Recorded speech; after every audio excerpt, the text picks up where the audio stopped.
इस देश में गरीबों की क्या दुर्दशा है, इस वीडियो और तस्वीरों से देख लीजिए। ये तस्वीर यूपी के प्रयागराज की है, जहां रामराज का दावा किया जाता है और जहां खबर बनाएंगे तो आपकी गिरफ्तारी हो सकती है।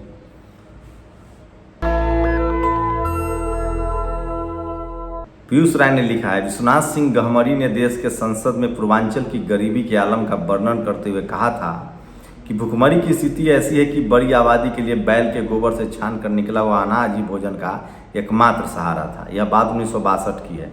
अभी 2023 चल रहा है। घटना यूपी के प्रयागराज जिले की है। एक गरीब परिवार की महिला अनीता की मौत हो जाती है। सबको कपड़े में लपेटकर बांस के सहारे टांग कर अनीता के पिता और पति अंतिम संस्कार के लिए निकल पड़े। एम्बुलेंस छोड़िए, मृतक महिला को 4 कंधों का सम्मान तक नसीब नहीं हुआ। रास्ते में लोगों की नज़र पड़ी तो लोगों ने कुछ चंदा बटोरकर परिवार की मदद करने की कोशिश की। यह दरोगा साहब ने रिक्शा भी कर दिया। 6.5 दशक पहले विश्वनाथ सिंह ने गहमरी में जिस गरीबी का वर्णन किया था, उससे हम कितना आगे बढ़े हैं सोचिए। पीयूष राय चूँकि सवर्ण है तो ये नहीं बताएंगे। मैं दावे के साथ कहता हूँ कि इनकी जाति पता कीजिए। मैं फिर कह रहा हूँ, इस देश में लाचारी, बेबसी, गरीबी, मजलूम सब कुछ जो है वो इस देश के 90% बहुजनों के हिस्से में है।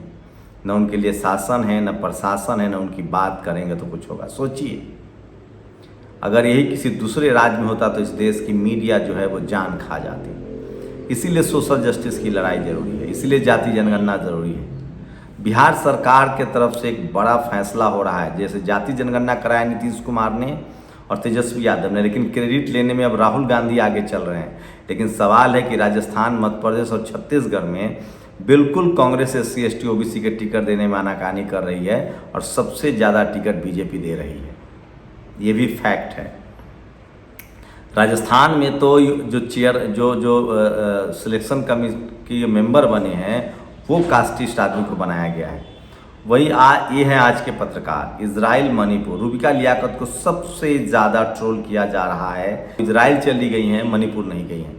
और सुधीर चौधरी के ट्वीट्स लोग शेयर करें। सोचिए, एक दौर था जब सुधीर चौधरी सरेआम विरोध करते थे। जब भारत पाकिस्तान का मैच होता था तब केंद्र में कांग्रेस की सरकार थी, लेकिन अब वही सुधीर चौधरी लगातार आज उन्होंने वीडियो फोटो डाले हैं अपने अहमदाबाद के स्टेडियम से, जहां भारत पाकिस्तान का मैच हो रहा है।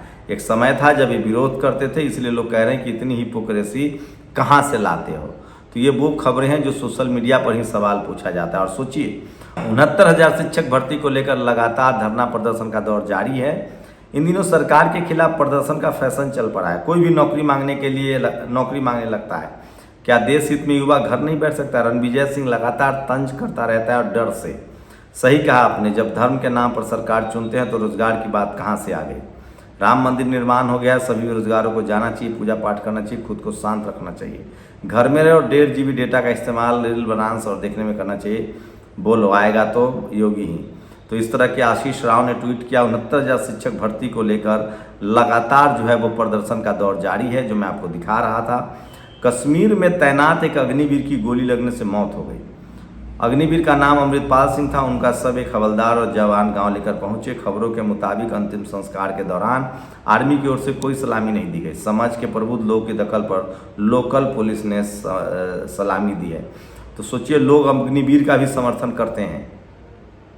ये वो तस्वीरें हैं। यह एक ज़रूरी मुद्दा है, इसको रिट्वीट करते रहिए। आप सब इस पर लिख सकते हैं। आपके लिखने से हजारों परिवार का जीवन स्तर सुधर सकता है। 9 नवंबर 2022 को माननीय सुप्रीम कोर्ट द्वारा 69,000 शिक्षक भर्ती उत्तर पंजीकरण में प्रश्न 1 को इंस्ट्रक्शन एरर मानते हुए 1 अंक बढ़ाते हुए मेरिट बनाकर चयन करने का निर्देश दिया था। तो लगातार नौकरी के लिए जो है वो प्रदर्शन हो रहे हैं। बिहार सरकार फिलहाल इसमें अव्वल आती दिख रही है। वहीं राजस्थान सरकार ने कहा है कि हमने 3 लाख वैकेंसियां निकाली हैं। जो भी हो सरकार के खिलाफ बोलेगा उसे गिरफ्तार किया जाएगा, चाहे संजय सिंह हो या आजम खान। राकेश टिकैत पत्रकार भी हैं। जो भी सरकार के खिलाफ बोलेगा उसे गिरफ्तार किया जाएगा, चाहे संजय सिंह हो या आजम खान। राकेश टिकैत ने कहा है। तो सोचिए, अपने तो अपने होते हैं। लगातार किसान, दलित, पिछड़े, आदिवासी। काश की चीन क्रिकेट खेलता, हम धोनी की टीम को जी जियांग की टीम से भिड़ाकर राष्ट्रवादी हो लेते। पाकिस्तान की टीम मज़ा नहीं देती। ये पुराना ट्वीट है रवीश कुमार का 2014 का, जिसको लोग आज शेयर कर रहे हैं पाकिस्तान के मैच में। वैसे पाकिस्तान के मैच में आज भी सूर्य कुमार यादव को नहीं मिला है, लेकिन कम से कम ये है कि अच्छी बॉलिंग हुई है। बिहार कैबिनेट ने प्रमोशन में आरक्षण लागू करके एससी एसटी समाज को एक नई ताकत दी है। इस फैसले के बाद अब वंचित समाज के अधिक से अधिक लोग नौकरियों में उच्च पदों पर पहुंच पाएंगे। जाति आधारित जनगणना के आंकड़े इशारा कर रहे हैं अब अगला ऐतिहासिक फैसला ओबीसी समाज के हित में होगा। तो बिहार लगातार 2024 की राजनीति की लकीर खींच रहा है। जाति जनगणना के आंकड़े जारी हुए, अब जाकर आरक्षण में एससी एसटी को आरक्षण में प्रमोशन मिल गया है। यह ऐतिहासिक फैसला है। ओबीसी को भी मिल सकता है, ओबीसी का रिजर्वेशन बढ़ सकता है। कुछ जातिवादियों को लगता है कि ओबीसी एससी एसटी आरक्षण से मेरिट का हनन हो रहा है, लेकिन इकोनॉमिक वीकर सेक्शन आरक्षण से राष्ट्र निर्माण हो रहा है। अरे इस हिपोक्रेसी से बाहर आ जाओ। अब 2023 चल रहा है, ओबीसी एससी एसटी लोग बहुत सजग हो गए हैं। सोचिए, आप कभी कुछ भी बोलेंगे ना तो जो बहुजन समाज के लोग हैं उनको, मुझे रोज सबसे ज़्यादा सवर्ण समाज का फोन आता है, आप पत्रकार कैसे हो गए, आप ये कैसे बोले। मतलब हमें उनसे सर्टिफिकेट लेने की जरूरत है। मतलब वो जो कहें वो सही, उनका नेता राष्ट्रीय, हमारा नेता बहुजन पिछड़ा दलित। वो जो कहें राष्ट्र निर्माण और हम जो कहें राष्ट्रद्रोह। सबसे ज़्यादा जातिवाद राष्ट्रद्रोही तो वो लोग हैं जिन्होंने जातिवाद बनाया, मनुवाद बनाया।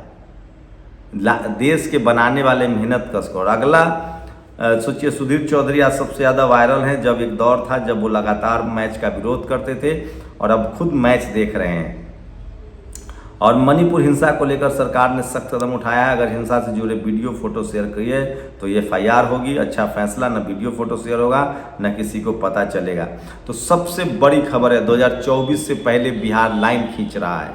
जाति जनगणना नीतीश कुमार और तेजस्वी यादव के नेतृत्व में हुआ है और राहुल गांधी उस पर लीड लेते हुए दिख रहे हैं। वहाँ रोज पीसी करते हैं, मीडिया जो सवर्ण मीडिया है वो दिखा रहा है। लेकिन सवाल है कि मध्य प्रदेश, राजस्थान, छत्तीसगढ़ में जो रिपोर्ट्स आ रहे हैं, जो तेलंगाना से रिपोर्ट आ रहे हैं, वो जाति जनक बिहार के को मॉडल अगर माने तो उस हिसाब से टिकट कांग्रेस नहीं दे रही है।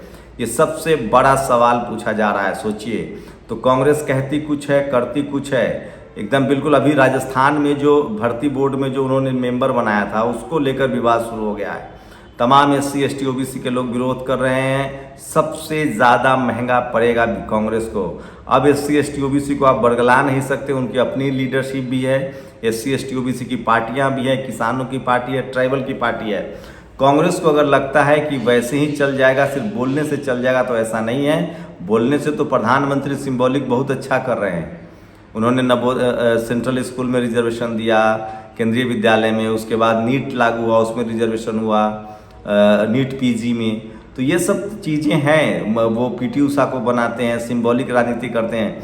तो बहुजन समाज के लोग बहुत सचेत हो गए हैं और बिहार ने एक नया रास्ता दिखाया। एससी एसटी ओबीसी को जो उन्होंने जाति जनगणना की है, जो पूरा मुद्दा है वो सोशल मीडिया पर वायरल है। और सबसे ऐतिहासिक कदम है, बिहार के कैबिनेट ने एससी एसटी के प्रमोशन में आरक्षण का बिल पास कर दिया है। और सोचिए, ये अगर फैसला लागू होता है तो एससी एसटी के लोगों को बहुत मौका मिलेगा। ये ओबीसी के लिए भी होना चाहिए। वहीं बिहार ने जाति जनगणना करके नई लकीर खींच दी है। 2024 का चुनाव जाति जनगणना के आसपास होगा।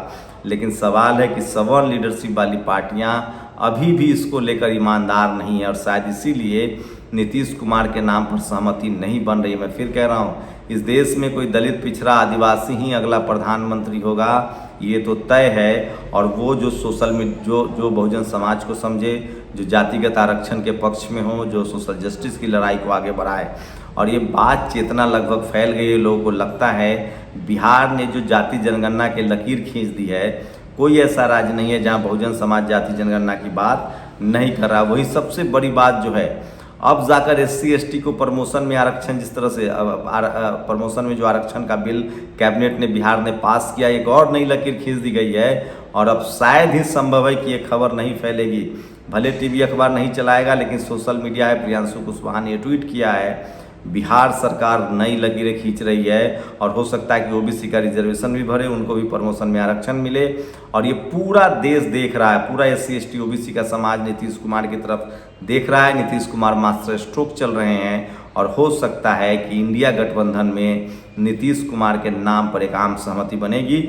विधानसभा चुनाव में जिस तरह से कांग्रेस का जो अकर है, हिमाचल और कर्नाटक जीतने के बाद ओबीसी को टिकट नहीं मिल रहा है, एससी एसटी को उतना रिप्रेजेंटेशन नहीं मिल रहा है। अभी भी एससी एसटी रिजर्व सीट पर ओबीसी की संख्या को सीमित किया जा रहा है। कांग्रेस कह कुछ रही है, कर कुछ रही है, लेकिन जनता सब कुछ देख रही है, बारीकी से देख रही है। वो दौर गया जब आप खबरें रोक लेते थे, बहुजन सब समझ रहा है। आप लोग अपनी प्रतिक्रिया जरूर दीजिए। शुक्रिया। नेशनल दस्तक की आपसे गुजारिश है कि अगर इसको बचाना चाहते हैं तो नेशनल दस्तक को सब्सक्राइब करने के लिए रेड कलर के सब्सक्राइब बटन को दबाएं, फिर बेल आइकन की घंटी दबाएं। नेशनल दस्तक को बचाने के लिए बहुत ज़रूरी है कि हर खबर को शेयर करें, लाइक करें, कमेंट जरूर करें।